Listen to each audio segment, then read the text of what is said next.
Bună, dragilor, și bine ați venit la o nouă filmare. De această dată te invit la 2 citiri de tarot, în cadrul cărora vreau să văd ce mesaj are Universul în acest moment să-ți transmită când tu ai intrat pe acest videoclip.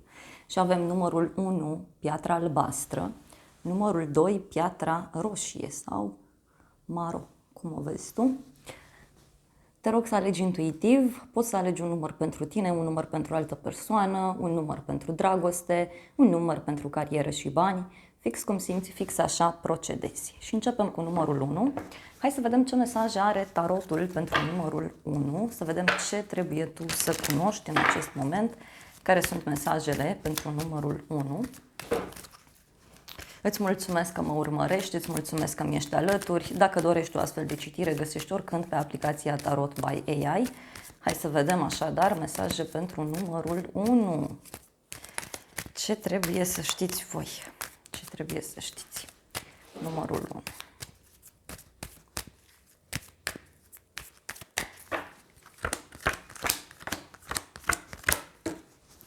Văd aici o bucurie pentru tine, da? Văd de asemenea ceva din trecutul tău care nu a funcționat. Poate are legătură cu o relație, are legătură cu un loc de muncă. Văd ceva legat de o persoană mai în vârstă sau ceva legat de o persoană mai matură. Văd în acest moment că printr-o pagubă tu ai parte de un noroc, da? Ai parte de un noroc. E ca și cum ceva nu funcționează, dar e cu mare bucurie pentru tine. Să vedem în acest moment pentru tine, avem mesajul vei reuși ce gândești. Foarte frumos, se pare că este o perioadă pentru tine în care tot ceea ce îți pui în minte reușești să realizezi. Mai văd că ești o persoană pozitivă, o persoană care se joacă așa cu viața, se joacă cu partea de energii. Ia uite, pentru tine avem un cadou. Primești un cadou sau primești o veste bună, primești o recompensă. O surpriză frumoasă pe care o ai. Poate cine știe, tu pregătești acest cadou pentru o persoană, da? Și avem aici o bucurie foarte mare. Deci tu dacă aștepți un răspuns, fie personal, fie profesional, să știi că acesta este pozitiv pentru tine. Este pozitiv, da? Este pozitiv. Hai să vedem pentru casa ta și avem o ceartă sau o discuție în contradictoriu cu o persoană. Poate să fie vorba despre o discuție la muncă sau chiar despre o discuție cu o persoană din casa ta, din jurul tău. E ca un fel de discuție în contradictoriu, da? Și avem aici o casă străină. Poate e ceva legat de o instituție, poate este ceva legat de un loc nou. Să vedem în continuare. Da, este un oarecare conflict aici pentru tine în sufletul tău, poate e ceva ce te agită, în alte cazuri poate nu este nimic fizic. Este ca și cum aveți idei diferite, păreri diferite, pot fi chestiuni legate de o relație importantă din viața ta. Pentru unii este vorba despre un proces, despre un contract, despre o hotărâre judecătorească în unele cazuri. Dar, pe de altă parte, văd aici o discuție cu cineva, privind o mutare împreună, privind o relație stabilă. Poate chiar, cine știe, în jurul tău ai niște oameni care sunt ceva mai agitați. În curând avem aici gelozie, în curând se pare că ceva nu-ți place, ceva nu-ți convine sau intri în contact cu o persoană puțin geloasă, puțin supărată. Ia să vedem despre ce este vorba. Are legătură cu un noroc neașteptat pe care tu l-ai, în legătură cu o scrisoare, în legătură cu un e-mail, un mesaj, poate un apel telefonic, o factură, ceva ce vine. E o bucurie mare pentru tine. Deci e un noroc neașteptat, dar văd o persoană supărată. Cineva care te dorește, mai văd aici. În viitor avem o veste bună pentru tine. Poate primești o veste bună de la un prieten, de la muncă, de undeva anume. Hai să vedem despre ce este vorba. Veste bună.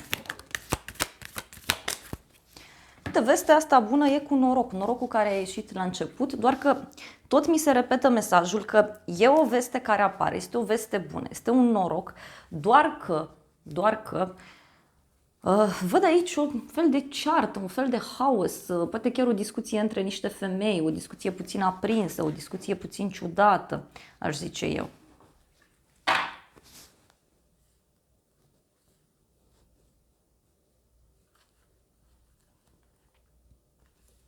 niște noutăți plăcute. Hai să vedem ce nu știi tu. Tu nu știi aici ceva legat de un prieten sincer, ceva legat de o persoană care ți este alături. Poate această persoană îți ascunde ceva sau poate cineva ți este prieten și tu nu conștientizezi. Ia să vedem noi ce cu prietenul ăsta sincer. Este o persoană foarte apropiată de inima ta care în acest moment are niște piedici. În acest moment are niște obstacole. Cumva este nevoie să acționeze puțin diferit. Da? Puțin diferit. O pagubă, o pierdere. Deci cineva din jurul tău se pare că are parte de o pagubă, de o pierdere și tu nu știi chestia asta. Pe neașteptate, o bucurie de departe. Pe neașteptate primește aici o veste bună din străinătate. Poate este o veste bună legată de o călătorie. Poate să fie o bucurie legată de zona internetului pentru unii dintre voi. Este ceva ce vine foarte rapid către tine. Da?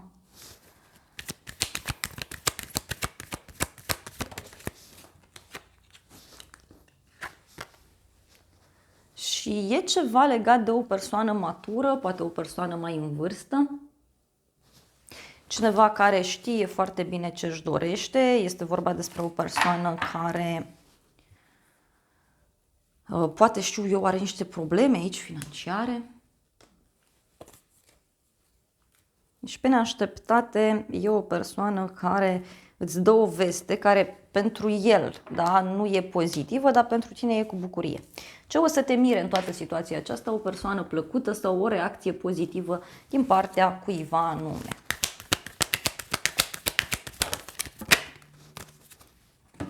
Și are legătură cu o întâlnire sau cu o conversație, niște vești bune care apar aici din depărtare, văd eu, sau chiar o discuție pe care o ai cu o persoană privind o călătorie îndepărtată, privind o vacanță, cineva care vrea să se întâlnească cu tine, mai văd.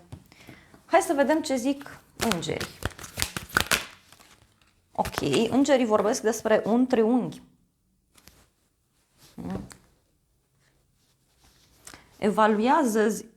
Evaluează-ți emoțiile pentru o decizie fermă, pentru o decizie sigură. Deci, cumva aici cineva poate este indecis, poate tu ești indecis între două locuri de muncă, două persoane.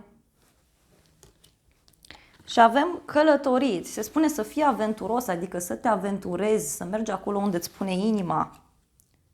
Și de asemenea, avem un mesaj foarte important. Fidelitatea construiește relații puternice. Deci este vorba despre fidelitatea unei persoane pe care ar fi bine să o iei în considerare. Da? Și ți se spune să accepti că aceste greșeli le facem cu toții sau cu toții greșim. Hai să vedem și ce mesaj are tarotul. Foarte interesant.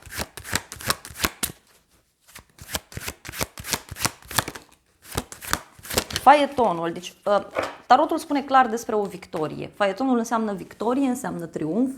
Unii puteți avea o legătură cu zodia Rac, dar nu este neapărat nevoie. Ceva ce începe să funcționeze și uite, văd aici o petrecere, o bucurie pentru tine. Poate este o petrecere undeva în depărtare sau poate să fie vorba despre o energie foarte bună care urmează în viața ta. Avem judecata. Este clar aici că vei avea o discuție sinceră cu o persoană, se va hotărî ceva foarte important privind locul de muncă, privind o prietenie sau chiar privind o relație de iubire, te revezi cu cineva. Pentru că apare, uite, o deblocare și din nou mi-apare cu bucurie, cu petrecere. Dragii mei, acestea au fost previziunile pentru numărul 1. Eu îți mulțumesc pentru atenție, te îmbrățișez cu drag, îți mulțumesc că ai stat alături de mine până la final. Dacă rezonezi cu aceste mesaje, te invit să apeși butonul de like, să lași un comentariu, m-ar ajuta foarte mult. Sunt funcții gratuite pentru toți. De asemenea, te invit cu drag și pe aplicația Tarot by AI. Acolo ai parte oricând de o astfel de citire, de o ghidare din partea cărților. Îți mulțumesc încă o dată că ai vizionat acest videoclip și dacă vrei poți să rămâi pentru numărul 2, că poate ai și acolo mesaje pentru sufletul tău. Te îmbrățișez și îți doresc să ai parte de o zi sau de o seară cât mai frumoasă. Bine ați revenit, dragii mei, cei de la numărul 2, cei care ați ales piatra roșie. Hai să vedem ce mesaj are tarotul pentru numărul 2. Îți mulțumesc că mă urmărești, îți mulțumesc că mi-ești alături Și dacă dorești o astfel de citire pentru sufletul tău, găsești oricând pe aplicația Tarot by AI. Hai să vedem, dragii mei, mesaje pentru numărul 2. Ce trebuie să știți în acest moment? Care sunt mesajele Universului pentru tine? Să vedem. Simt aici că este ceva ce a stat foarte mult timp pe loc, un oarecare blocaj, mai simt eu aici. Ia să vedem despre ce este vorba. Și avem aici o tranziție, o schimbare. Deci aici să știi că se produce o schimbare în legătură cu situația aceasta. Tu îți dorești foarte mult ca o situație să se schimbe și, așa cum ziceam, este ceva care este blocat de ceva timp. Da? Este blocat. Văd aici o bucurie mică pentru sufletul tău care a apărut sau care urmează să apară. Pentru tine avem un cadou, o surpriză frumoasă pe care cineva ți-o face și, de asemenea, văd în acest moment poate chiar o zi de naștere la care mergi sau o veste bună pe care o primești. Poate pregătești un cadou, dar uite, văd o surpriză, un cadou, ceva ce încă nu este desfăcut, ceva ce tu nu știi. Ia să vedem noi. Are legătură cu cineva care dorește să te revadă, cineva care vrea să-ți vină în vizită, poate să-ți ofere un cadou sau poate tu vrei să te revezi cu cineva ca să-i oferi un cadou sau să-i oferi ceva simbolic, o atenție. Văd multe surprize pentru tine aici, în egală măsură. Poate să fie vorba despre o dragoste sinceră, deci despre relația cu partenerul sau poate chiar ai ocazia să cunoști o nouă persoană undeva la o zi sfântă sau la o zi mare. Pentru casa ta avem că te vorbește cineva de bine, cineva îți spune cuvinte frumoase, de laudă, de apreciere. De asemenea, este un moment pentru tine în care te simți bine. Văd că stai de vorbă cu o persoană, stabilești ceva anume. Și văd o veste bună care apare de la drum lung. De la drum lung.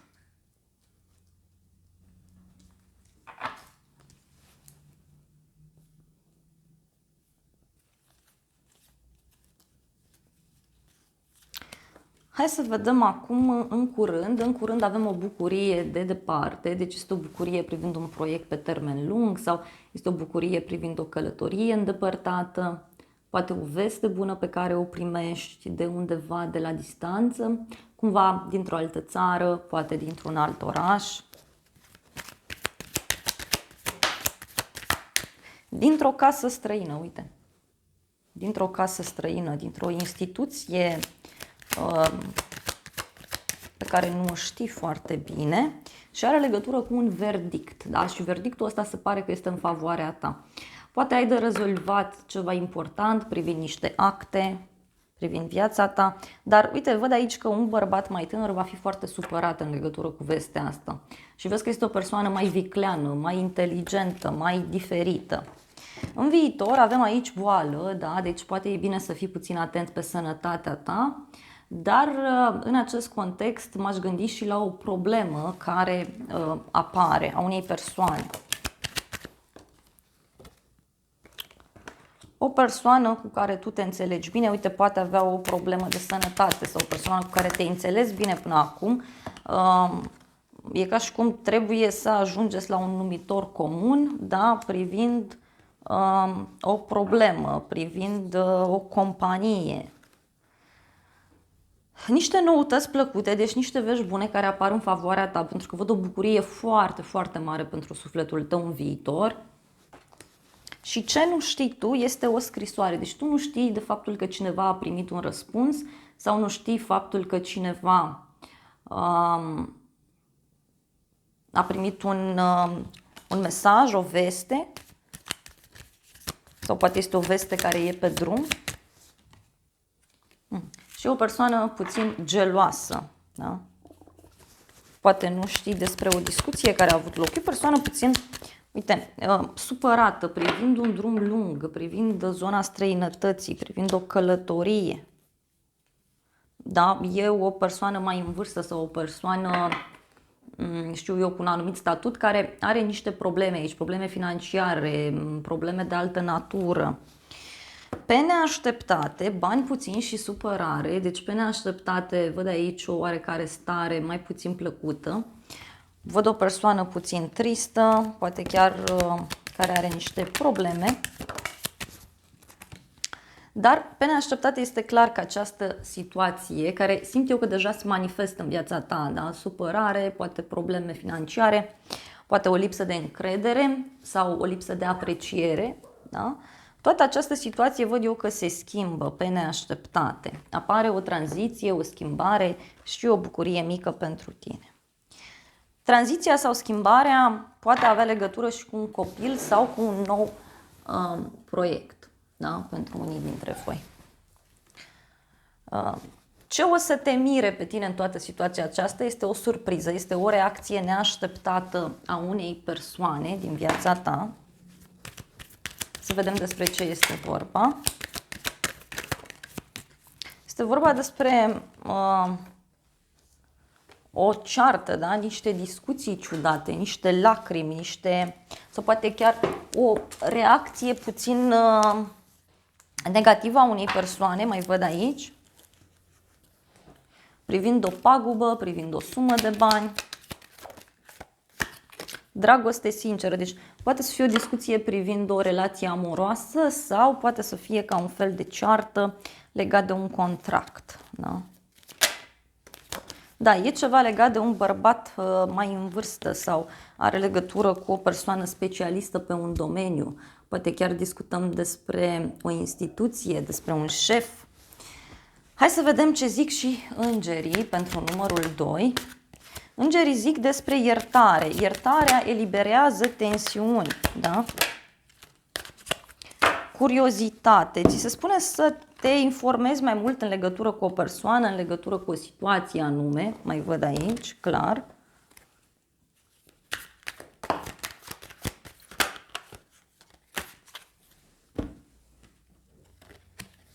Ți se spune să te unești pentru o relație bună. Și mai văd aici că tu ești în mintea unei persoane. Și poate persoana asta nu știe cum anume să reacționeze în legătură cu tine. Să vedem ce mesaj are tarotul pentru numărul 2. A ieșit regele de spade, deci o persoană care are niște strategii foarte bine puse la punct. Unii puteți avea o legătură cu zodii de aer, Gemeni, Balanță, Vărsător, dar văd eu clar că în acest moment poate să fie și o situație în care cineva își face planuri, își face strategii. 4 de bâte. Poate chiar tu ai o strategie, te gândești la ceva, ai un plan foarte bine pus la punct. Și aici e clar că mi-apare victoria, mi-apare bucuria pentru tine. Mai văd o persoană care îți pregătește o oarecare surpriză. Dar avem lumea și 6 de spade. Este clar că tu reușești să faci o schimbare poate la muncă sau o schimbare în legătură cu ceva important pentru tine. Lumea înseamnă bucurie, înseamnă sfârșit. Deci ceva se finalizează și reușești să faci drumul sau reușești să te eliberezi dintr-o situație toxică, ca prin magie. Doar că ți se spune că toate elementele cumva sunt în mâna ta. Contează foarte mult cum vei acționa, ți se cere răbdare din ce văd aici. Dragii mei, acestea au fost previziunile pentru numărul 2. Eu îți mulțumesc pentru atenție, te îmbrățișez cu drag, îți mulțumesc că ai stat alături de mine până la final și dacă dorești o astfel de citire, găsești gratuit pe aplicația Tarot by AI. Oricând are nevoie sufletul tău, găsești acolo o ghidare. De asemenea, te invit cu drag acolo pentru că ai în fiecare zi culoarea norocoasă, numărul norocos pentru tine. Te îmbrățișez cu drag, îți mulțumesc că mi-ai stat alături, poți să apeși butonul de like, să-mi lași un comentariu pentru că m-ar ajuta foarte mult. Îți mulțumesc pentru că distribui aceste videoclipuri, mă ajută la fel foarte, foarte mult și îți urez multe gânduri bune, să ne revedem cu bine și data viitoare, să ai parte de o zi sau de o seară cât mai frumoasă.